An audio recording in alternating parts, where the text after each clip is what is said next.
My name is Charles Grimes. I was Seaman First Class, E3, and I served on the USS Simon Lake.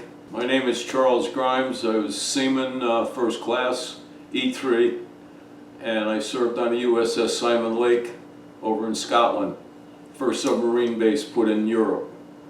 At the time, at my age, we still had the draft, and you were going to go in the Army or whatever you wanted to do. And I had a friend at church who served in the Navy Reserve, and that was my clue to getting in, you know. And I had my uncle served on EWO with the 4th Marine Division, and he kept pumping me as I grew older. He said, "You have an obligation coming up." And I said, "I understand."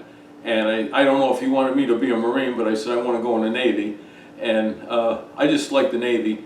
And through my friend from the church, I got into the Navy. I was up in the Naval Reserve Center in Scranton, Pennsylvania, and turned around and I went up to the Navy Reserve to join the Naval Reserve.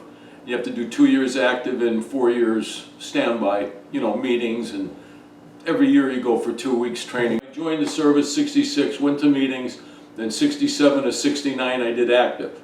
When you joined, they sent me up to Great Lakes. I was only there for 2 weeks training. 2 weeks up at Great Lakes, then they sent me down to Philly on a destroyer escort for 2 weeks. You know, they don't, we're just reservists, like we're not full-time, you know, like 4 or 6 year sailors. So they just said, well, as long as we're familiar with everything that we have to do, like you go swimming tests, you go through the smokehouse, you go through this, you know, they show you all the hazards, and if you pass that, you're okay.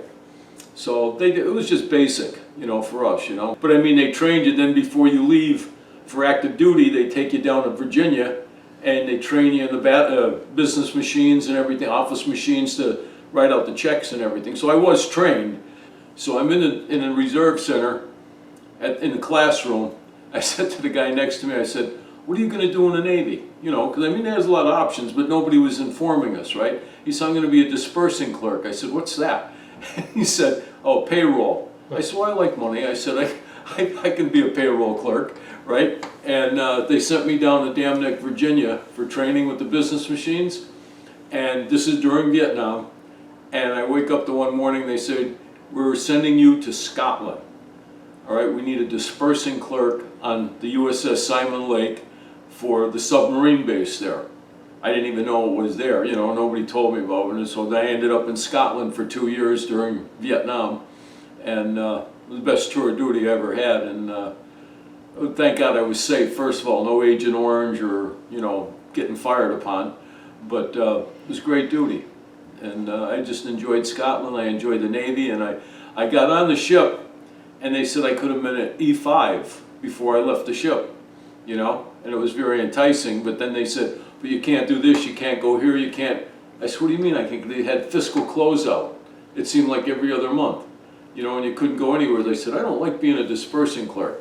Right? So thank God it was like McHale's Navy. I turned around and I went down and cried on the chaplain's shoulder, and I said, "No," he was in charge of the library, right, which was a big hit with the submariners. They wanted reading material for the months underwater, and nobody was in charge of it. And the ship was only a couple years old, but they let it go to heck, you know, because nobody was running it. And the Simon Lake, the chaplain was in charge of the library, but his yeoman didn't want to do anything in there. He was just, you know, doing paperwork for the chaplain. So I told the chaplain, I said, "If you let me be your second chaplain or second yeoman," I said, "I'll run the library and I'll get it to pass white glove," which I did. I mean, I had the floor like a mirror. I had the place immaculate, all organized and everything, and it passed white glove every time. So that's what I did. For 2 years I ran a library, and then I was a chaplain's altar boy, because he had mass every day from 12 to 12:30 in the cruise lounge. The other yeoman didn't want to do that. He didn't want to take the altar down into the subs and set it up before they went on deployment, and I said, "I'll do anything." You know, I worked at anything the chaplain wanted, I did. And it was great duty. So that's what I did. I gotta tell you the story. When we first get there, we're like 20 years old, right? 19 to 20. I look at a 19-year-old, I say, "Go home and grow up." Now, you know what I mean? Now that I'm an old geezer. But at that time, we were macho sailors, right? And he said, "Now, men, in case World War III breaks out, we're the first to go." He said, "The Russians are gonna drop a bomb on us to get rid of our nuclear subs, you know? So everybody freaked out. We all ran over to the enlisted club and got drunk, right? Mixed drinks were a quarter. So for $1 you were sloshed. So after I said, that's not my scene. So I got a camera, I bought a little Vespa motorcycle or something. I was going all around Scotland, and I eventually got a car and just touring. Then I went over to Europe. I went every chance you get, you know, like leave every year. Went over to Europe, and then weekends, we had nice long weekends. I went up to see where Loch Ness was, see if you see Nessie, and it was just great. The Navy base was 30 miles west of Glasgow. All right, I don't know if you ever heard the River Clyde. All right, and that's where a lot of shipbuilding was. Well, in Glasgow, it starts off as a river, and then it gets wider and wider as it heads out to sea. And where we were, there was a bay, and like, you know, like the mountains and the water, the locks were inside the mountains. So we were right nestled in between the mountains, 3 miles from the village, and then we would go out that way and then go out to the Irish Sea every 3-4 months on maneuvers, you know. So it was just interesting, you know, just to go out and you know, ride the Irish Sea, you know, or something like that. But it was just interesting duty. And we did, like I said, I just took care of the library, and the submariners, they were all my buddies because they wanted reading material. And I would make sure, if we didn't have that, I'd try to order the books for them, you know, so they had a good turnover of books, reading material when they came back, and the next crew had reading material, you know. So I got along with the submariners really well. Oh, the living conditions, you sleep with about 40, 50 guys in a berthing area, you know, 3 racks high. I was in the X division, the yeomans, because there was a lot of, you know, clerical jobs on the ship, you know, and we were also not only the supply ship for the subs, we held the Subron 14, that was our submarine division, squadron, and the offices and the head of the submarine squad was on our ship. So they had office personnel, you know what I mean? In fact, a fellow guy from Pennsylvania worked in the Subron office, you know what I mean? I was just doing the chaplain's work, you know, but it was, I mean, life was great. I mean, and, you know, they treated us good. It was all English American food that we got, and my mother would send, I'm of Lithuanian descent, so she'd send kielbasi or something out, and I had an in with some of the cooks, and we're in chow line, and they say, your kielbasi will be ready in a minute, right there. I'm getting a beautiful kielbasi, ring of kielbasi with vegetables and everything, and everybody else is getting garbage compared to me, you know what I mean? And no, I had good stuff, and one thing, there were 4 others from my reserve unit on the ship, and a couple of them were boatswain's mate, and they're out in the weather in Scotland. It was pretty cold in the winter and stuff, and I'm in the night, I wore undress blues for, you know, you have your piping for dress and then no piping for undress, and that's clerical, okay? So I had my filing cabinet, and my family and friends would send me cookies and all kinds of stuff like that. And then I had a big thermos, insulated thermos full of hot chocolate. So when the boat, my buddies from my reserve unit would come in freezing from the working on the boats, I poured them hot chocolate and gave them cookies and everything, you know, just helped all my fellow shipmates out, you know. But, you know, we all got along. Everybody worked with each other, you know. So it was a good duty. One guy, we had a folk group.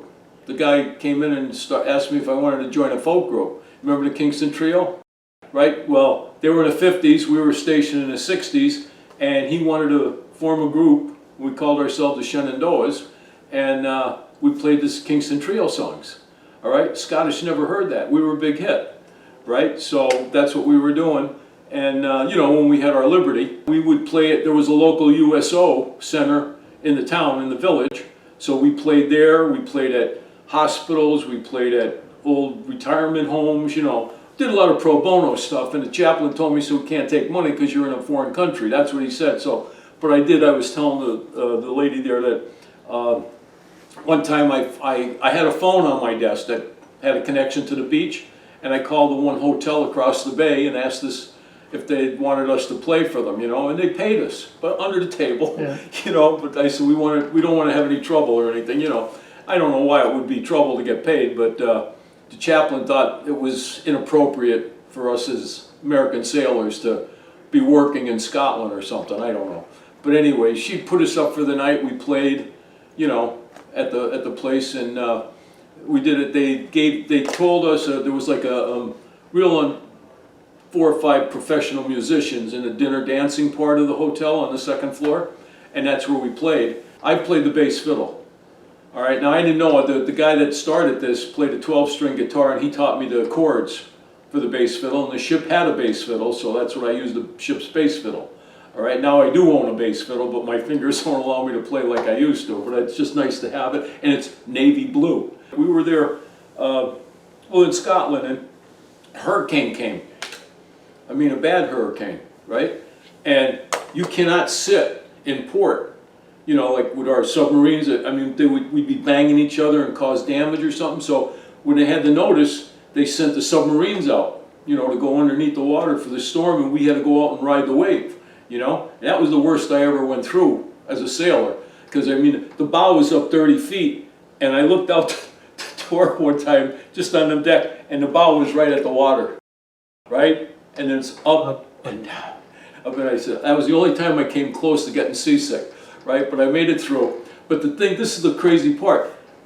I don't know, because I was a dispersing clerk, and then I changed over to yeoman, nobody told me where, they said, like, man your stations, right? I didn't know where a station was. Nobody told me I had a station, right? So 3 o'clock in the morning, first of all, they wake you up out of your rack, you're half dazed at 3 in the morning, and they said, you know, man your stations, we have to pull out a port. And I said, whoa, whoa. So I ran to the library, I said, this is my station.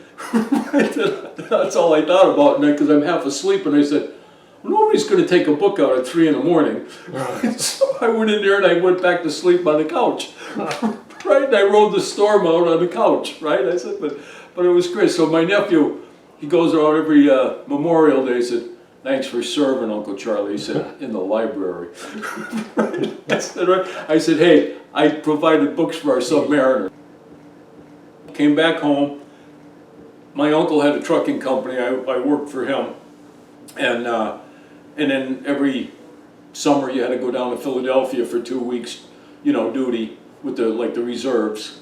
You know, and that's what we did. We'd go down to Philadelphia, the Naval Yard, and put our 2 weeks in there every year. And then you did that for 2 years, did 1, 2, 3, 4, 5, and then the last year we were called standby. In case anything broke out, they could pick you up, you know, but nothing happened after that. And Vietnam ended up in 72 or right around there too, so it was all over with. I didn't know that they had reunions. And our captain at the time, Captain Ellis, became admiral because of our ship.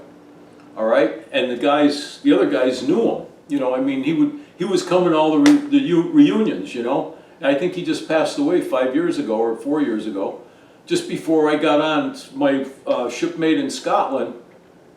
I went back in 2018, back to Scotland. I got divorced, and I went back to Scotland, and I bumped into this shipmate who married a Scottish woman and retired in Scotland for 20 years. And she unfortunately just passed away last year, but the deal was, he's a very nice man, and he was a storekeeper, and he was playing on a tennis court that I used to play on when I was, you know, 20 or whatever, you know, and I went and I saw the guys playing tennis. I'd start talking to them, and I said, this court was here, you know, like 50-some years ago, right? And he said, yeah, and that guy was here 50-some years ago, right? And so I bumped into him and then found out he was my shipmate, and we've been close contact ever since. Then I went over to see him in 18, I went over to see him in 19, he's been back in Pennsylvania to visit me, and we have a good relationship now. Then he tells me about this reunion, which I didn't know. And my uncle in the 4th Marine Division took me as a little kid to his reunions, like in Philadelphia, Washington, or whatever on the East Coast, right? And I thought it was the coolest thing, you know, to see the camaraderie of his fellow Marines, you know? And when I found out we have a naval, you know, reunion for our ship, I said, sign me up. I wanted to see all my guys. I found so many interesting things about the Simon Lake. We were a repair ship, subs. And I didn't even know half of the stuff that went on there. You know, I mean, I knew we had a wood shop, we had a machine shop, we had this, you know, all this, but I didn't know that they had a rubber and plastic shop. We had all these different things to fabricate. And the guy was a optical man, right? They would take the periscope out with the cranes, and put it right and slide it down into a long, long room up in the top of the ship, and he would recalibrate the periscopes. Now today, there's no more periscopes. They did away with his rate. It's all in that conning tower on top of the ship. He said it's all electronic. There's a little camera that comes up on a pole, and it's more powerful than the old periscopes. So I said, wow. But he said they did away with his rate. They don't need optical men now. We did our jobs, whatever your job was to do, and that was it. But I thought it was fantastic when I had a chance to go down to the first reunion in Lancaster, PA. I met so many interesting guys, and you know, the whole thing, and it was cool. So I said, then sign me up for every one. I've been down Charleston, Gatlinburg, and now up here in Wildwood, and probably going back down south next year. I just, like I said, my shipmates, all the shipmates that I came, not just my local guys from my reserve center, but all the other guys I met, and you know, you form nice friendships, you know what I mean? And I always hoped to meet some of them guys at the reunions, but I never did. And